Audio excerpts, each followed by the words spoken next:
everybody. Welcome to another podcast, another episode of All Things Considered Franchising, powered by Scott Milas, franchisecoach.com. I am your host, Scotty Milas. All Things Considered Franchising is a podcast dedicated to the entrepreneur, people who are interested in business ownership and would like to research and explore franchise opportunities. We also provide educational podcasts on being an entrepreneur. Scott Milas, franchisecoach.com is a consulting organization that I founded. I'm president and founder, as I said, and we provide a free service helping people research and explore franchises, helping them build a business model and introducing them to the brands that actually fit what they're looking for. So today's guest is another one of those young guns, young stars, somebody who has some tenure not only in the franchisor space in development, but also extensive experience being a multi-unit franchisee. So I am thrilled to have Courtney Reppert, who is part of the Bumble Bee Blinds franchise with Horsepower Brands. And Courtney, welcome to the show. Thank you so much for having me. Excited to be on. It's great to have you. You know, I've been on a roll here with a lot of what I call young guns, people who are bringing a lot of excitement and enthusiasm to the industry. And, so I'm really glad to have you on because not only are you on the development side, and we'll get into Bumblebee Blinds in a second, but you were a franchisee, a multi-unit franchisee. And I'd like you to share that story with our audience. You know, how did you get into franchising, decide to invest in franchises, and then obviously you transformed into the franchisor side. So maybe you could share a little bit about that story. I mean, that would be great. Absolutely, yeah. So I grew up in a family-owned business. It was not a franchise. So kind of that entrepreneurial bug has always been in my blood. I've always wanted to do it. I graduated from college and I was kind of dead set that I was going to go to law school. I got in law school, hated it, immediately knew it wasn't for me. And I was around a franchise system. I had some friends that were starting to franchise and their energy was just contagious. They were enjoying their work. It was fun. It was exciting. It was growing. And so I took this massive leap of faith and I started launching my own franchises. I launched 4 locations in 2 different states over the course of a little less than 3 years. And then I scaled those for about 7 years. And then I exited those 2 years ago. So I sold the locations and was looking for my next thing that I was going to do. And having been in franchising for 15 years now, I got into franchise development. So. Wow, that is an awesome story. So, let's just, kind of take a little bit of a deeper dive into being a franchisee, because I think it's great education and it really helps us build an entry into the franchisor side. And now you helping people through a process, deciding if Bumblebee or some of the other horsepower brands are, something that's a fit for them. When you initially made the decision to start looking for a franchise, and obviously you had some friends that were in it, as you just said, what were some of the things that were important to you? And now that you were a franchisee, that you can share with the audience that they should be looking for when they're investigating or deciding on whether a franchise is the right route for them to be an entrepreneur. Is there anything you could share? Any deep, dark secrets or, Yeah, no, that's a great question. So I'll just, I'll cut to the chase. For me, it was profitability. I knew a couple other franchise owners in the franchise system that I bought into, and they were doing very well. And obviously, money talks. And so that attracted me because I obviously I wanted to work hard, but I wanted to make sure I was getting a good ROI on my time. The other thing that I think at that point in my life was important to me is that I was enjoying my work, that I was enjoying what I was doing. And I like I said, the work that we were doing was very rewarding, exciting.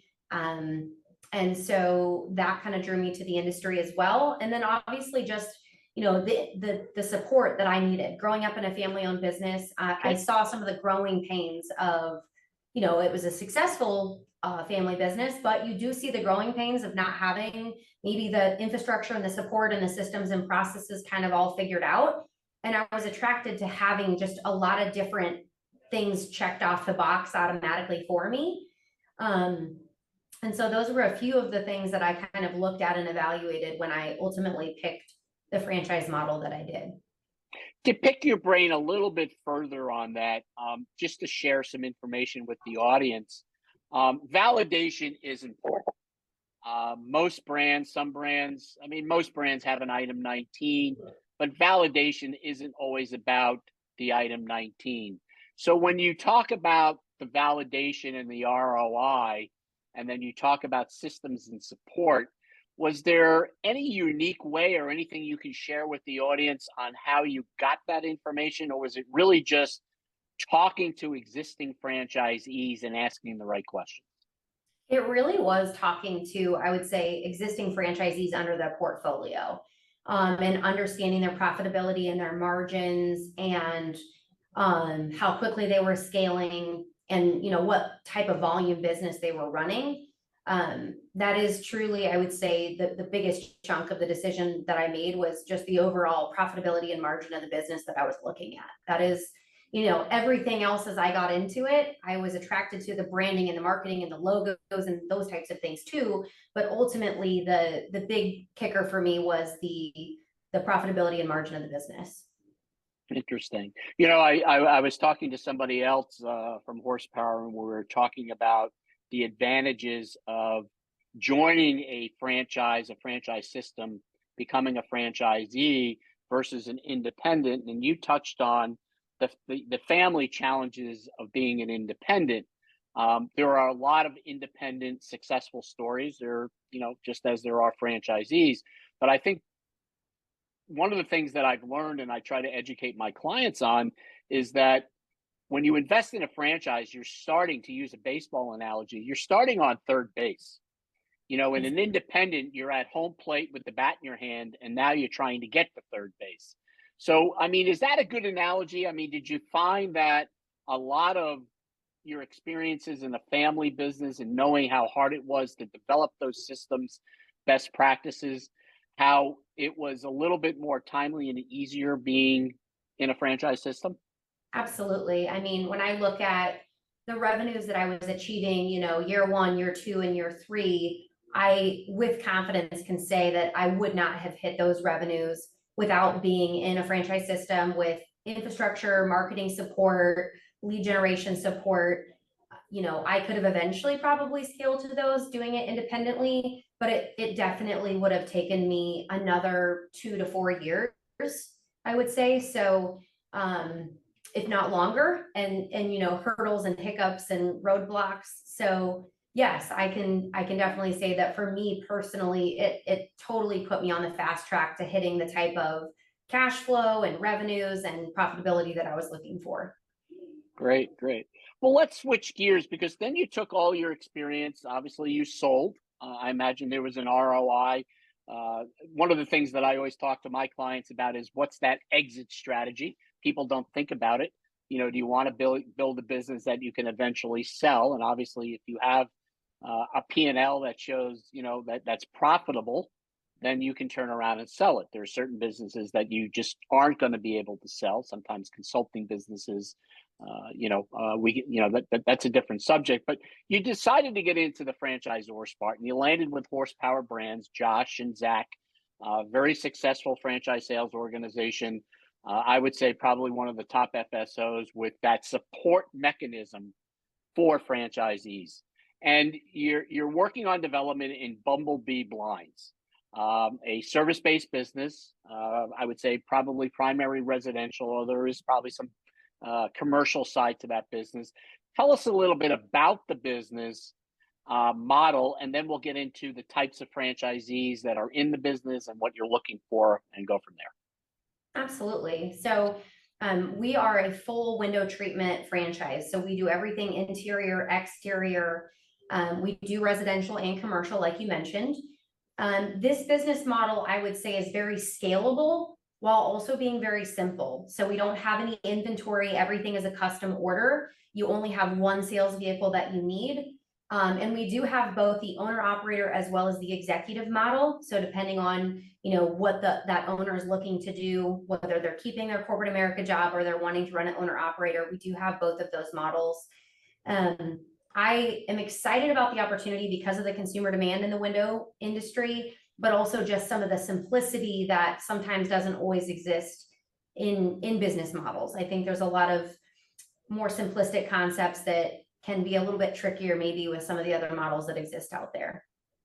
So let's talk about the two models. We have the owner operator model, which is pretty much self-explanatory. And we'll get into some more of the details of that. But let's talk about that executive model, because as a franchise coach, consultant, somebody who's working with people, it's probably 20 times a week, and I'm sure you get a lot of this. I'm looking for that absentee model, and it's like, well, what do you mean absentee? You just want to write somebody a check and hand the keys over. Well, yeah, So talk about that executive model and what it entitles as far as running the business for that owner, for someone who maybe want to keep that corporate job and build up the business and then leave. Absolutely. So our infrastructure on Bumblebee Blinds is you'd have a general manager on salary, and the general manager is required, if you're going to be running it semi-absent, they would basically be overseeing the entire business entity. And we do have RecruitZ, which is our in-house recruiting agency, but this could be a different topic for a different day, but you've got to make sure that you're comping a GM to be motivated to make the business grow, because they are essentially running the entire business entity on your behalf. And then for this model, you'd have a design consultant, and they would be the person actually going into the homes and into the businesses and designing. And then they'd also be a W-2. Everyone else on this model is going to be a 1099 subcontract employee that you would pay either by the job or by the installation. So we have tried to mitigate some of the risk of overpaying on payroll. But to answer your question, if you're going to run the business semi-absent, you want to have a full-time general manager in place that would be overseeing the entire business entity on your behalf. And, we can get a little bit more into the details of who that person would be and roles and responsibilities, but you definitely want to have a GM in place for sure. Good. We're talking to Courtney Reppert, who's a franchise development manager for Bumblebee Blinds, a horsepower brand in the horsepower brand portfolio. I'm Scotty Milas, the host of All Things Considered Franchising. Courtney, a lot of businesses have a lot of moving parts. Some businesses don't have a lot of moving parts. You mentioned there's not a lot of inventory or it's special order. So let's talk about that owner operator role, because we just touched on the absentee. How many employees are we talking about? You mentioned two, a designer and salesperson. If it was an owner operator model, is the owner going to start out doing those two things until the business grows and supports that? To be able to hire a designer or a salesperson? Maybe explain to our audience a little bit more about that, the owner operator model and the moving parts, as they say. Absolutely. So as an owner operator, you would not need a general manager. You essentially would fill the roles and responsibilities of a general manager. You would need a design consultant, and that essentially would be your sales manager going out, quoting jobs. And obviously their goal is to book those jobs to get business and revenue coming in. Same thing there. Everyone else from an installer perspective, so the people actually installing the window coverings, would be a 1099 subcontract employee. So as an owner operator, you would only have one W-2 employee. And then just kind of branching off of what you said, there is no inventory with the business. So everything is a custom order. So you're getting your cost of goods plus your margin and everything covered, right basically up front. We do offer customer financing. But that would be a vendor that essentially the customer would work with, and the franchisee is still getting their upfront payment on that. And then the customer would work with that vendor to do a monthly payment plan. And then you just need the one sales vehicle. So this is not super equipment heavy. This is not trucks and trailers and vans. You just have the one sales vehicle that your design consultant uses to show up to those jobs, to quote, and hopefully get booked on behalf of the business. Now, one of the beauties and advantages of being part of the horsepower family is and you touched on this, and one of the decision drivers for when you got into franchising was the support levels that you're receiving. A lot of FSOs, I shouldn't say a lot, but there are a large percentage of FSOs that they help get that person into the system, and then it's a handoff back off to somebody else. And it's like, hey, thank you very much. It was great working with you. Talk to you later. With horsepower and knowing Josh and Zach and everybody, pretty much everybody involved, it's a lot different because you're a full support FSO. So not only do you have the recruiting side that you mentioned, but I have learned and know that you also have the marketing side, the kind of like an ad agency side, a call center side. So maybe you can explain how those services that Horsepower offers ties into someone who becomes a Bumblebee franchisee. Absolutely. So one of the beautiful things, just like you said about working with Horsepower, is we do have all of our vertical support in-house. One that allows us to offer our franchisees a lower price than what typically a third-party vendor would want to charge. So we can lower those in-house prices. So we're after a more profitable franchisee. So we can offer better pricing. And then secondly, we can give franchisees access to all the data. Because we have access to it. So that's a big part of, we want to make data-driven decisions. We want to make sure that we have access to it. And then we want to give it to the franchisee as well. And then third, I would say is accountability. We're not just sending our franchisees to a third-party vendor and crossing our fingers and hoping everything works out. If something is not working, I always joke that, our marketing team sits 3 doors down from our CEO. So if something isn't working, there's going to be somebody that's going to get involved and say, how do we fix this? How do we pivot? What do we need to change? Because that's affecting our franchisee community. And so accountability for each individual vertical support to perform, to get results, and to continue to obviously improve and adjust as needed. Great. You talk to a lot of people, people that are interested in Bumblebee franchising. What are some of the ideal characteristics you see or think are necessary for somebody to be a successful franchisee business owner in Bumblebee? Because one of the things that comes to my mind is that ability, that sales aptitude. Now, I'm not talking about being, and I mentioned this always in my podcast, you're not a Willy Loman, you're not dialing for dollars, you're not knocking on doors, but there has to be, especially if you're going to be an owner operator, it sounds like, to have that sales aptitude, that ability to network, make a presentation. So what are some of the characteristics of a successful Bumblebee, or what you're looking for to bring somebody into the Bumblebee family? Absolutely. So, one of the advantages of working with Horsepower is we do have a lot of in-house support. And the biggest thing we look for is the right personality. And so that personality is just someone that has a strong desire and motivation to want to be an entrepreneur. You're determined, you're willing to problem solve, you have a positive attitude, and you kind of have more of that empire builder mentality. You want to build or create something for yourself and your family. I would say it's that will to succeed and to create something. That is the type of person that we're looking for. You don't necessarily have to come in with a specific background or anything like that, but obviously sales aptitude is great, experience in leadership is great, but it's just the overall, grittiness and the desire to want to be successful, to overcome obstacles, and just the drive and motivation to want to be an entrepreneur and kind of be your own boss. That's probably the most important factor out of anything. Now, one of the advantages of a brand like Bumblebee is that you're not selling just one product. There are multiple revenue drivers here. Window treatment, window coatings, window dressings, however you want to define it, is more of a need than a want, although there may be some want in there, but it's primarily needs. What are some of the products or product lines that you're servicing for residential and commercial businesses? Absolutely. So again, we do everything interior, everything exterior. We do shades, shutters, we do custom drapes that are made here in the United States. We have 2 really awesome vendor partners that we work with that offer a limited lifetime warranty on their products. And then we're in the process of launching our own Bumblebee Blinds white label right now. So we'll actually have our own product line that we'll be distributing to franchisees.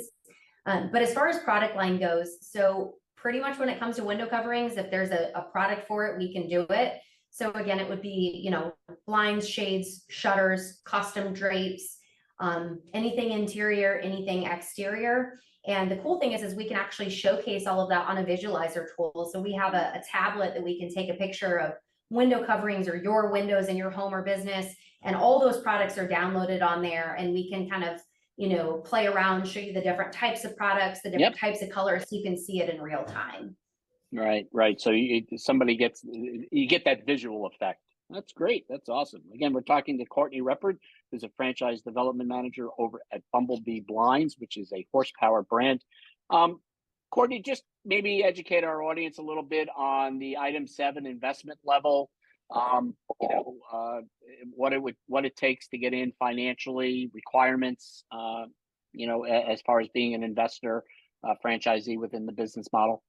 Absolutely. So our item shows that we're right between 213 and 249 from an investment perspective, keeping in mind that Horsepower Brands has more of a front load approach. So we actually front load more into that initial investment.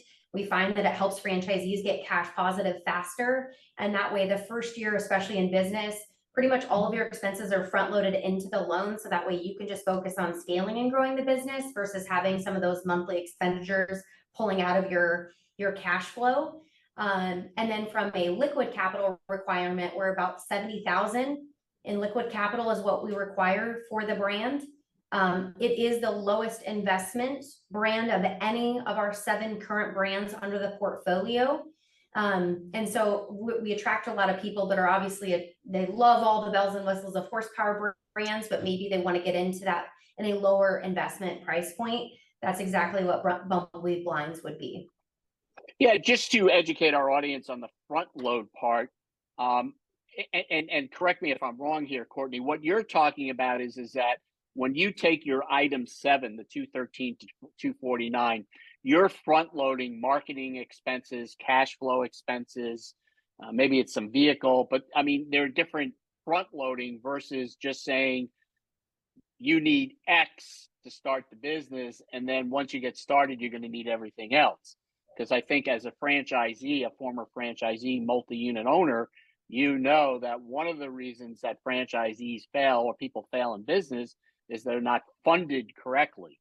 They run out of money too soon, or didn't fund enough into their account. So I think, am I correct in educating the audience on what you mean by front loading? Yes. Yep. Okay. Putting more into the initial investment. Yeah. Great. Courtney, anything else you want to add to the brand, or anything I might have missed asking about Bumblebee? In regards to product line, services, anything else you want to add? Yeah, so we just launched the brand, and we've been working on the brand for over a year, but we officially started accepting candidates to look at the brand in February. So we've been live for about 4 months now. We've already awarded just under 50 territories, and that is not accepting everyone. So we're actually being a little bit picky with who we're bringing onto the brand, but we do have a lot of excitement and traction. So far for June, we have 10 confirmed candidates coming out to look at the brand. So again, just really good traction, a lot of interest. And I would love to talk to anybody about the brand, share more information. It's a really cool concept and something that I'm excited for the future of the brand and where I think this is going to go. So yeah, I mean, it sounds like, I think, for people who know me and have worked with me, and people who know me as a person, I am a less is more kind of guy. So that simple painted picture or that simple model, really this leads into that category. So multiple territories, scalable. Again, there is an exit strategy here. Eventually, at some point, you can build up a business and eventually sell it. So there's a great exit strategy here. Courtney, if somebody wanted to get in touch with you regarding the brand Bumblebee, what would be the best way for them? Would they just go to the Bumblebee website? Would you want them to connect through you on LinkedIn? What would be the best way for someone to reach out to you to get more information about Bumblebee? Absolutely. You can email bumblebeeleads@horsepowerbrands.com. That will get you directly in check with our team. They'll be able to give you information about the brand, territory availability, to ensure the market that you're interested in is still available. So that was Bumblebee Leads at horsepowerbrands.com. Okay, good. Well, Courtney, believe it or not, our time is up here. And again, I hope we can get you back in the next 6 months or so, and you can give us an update on the brand. Any last minute thoughts? I mean, you've been in the franchising space as a franchisee, franchisor. For somebody who is out there considering a franchise at this point or thinking about it, any last minute thoughts? I mean, I always believe in telling people, put yourself in a position to want to learn and want to know, and then make a validated decision. If you're not going to put yourself in a position to want to learn and want to know, then you'll never be successful. I mean, you got to educate yourself. Absolutely. I agree with that. And I would say truly try to give the process your dedicated focus and time, because I don't think you learn everything you need to know about a brand without really focusing and trying to hone in on what you need to learn and grow from there. So I would agree with what you were saying. Yeah. Good. Well, this is Scotty Milas, your host, All Things Considered Franchising, powered by Scott Milas, franchisecoach.com. Feel free with any questions to reach out to me at 860-751-9126 or email me, Scott at scottmilasfranchisecoach.com, or visit my website, scottmilasfranchisecoach.com.